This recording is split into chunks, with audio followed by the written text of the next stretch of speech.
Hi, today I'd like to show you how to insert links inside of text fields in Softr. And I will illustrate this with the homepage of my own company. If we scroll down here, we have testimonials.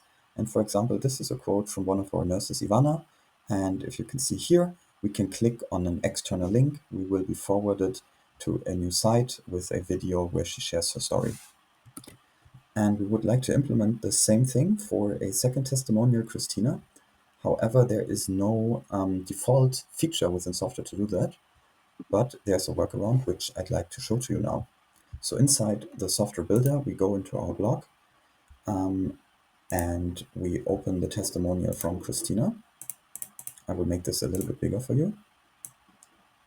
And now the first thing we need to do is enter the text around the link, which is click ...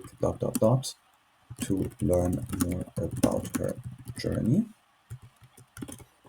And now here we would like to insert the link, and what we need to do is write a little bit of HTML text, and that goes as following. First you need an opening A tag, which looks like this. Then you need a display text, which is here in my example, and then you need a closing tag, which looks like this.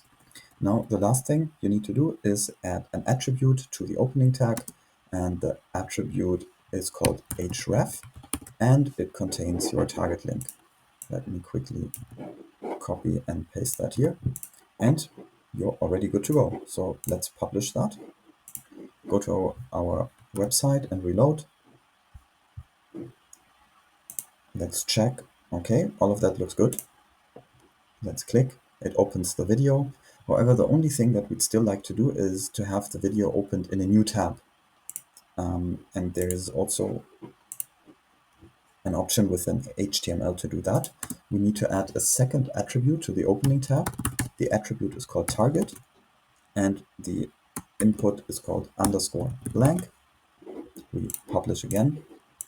Let's refresh the page, go to testimonials, click on here, and we see the video nicely opens in a new tab, and we're all set.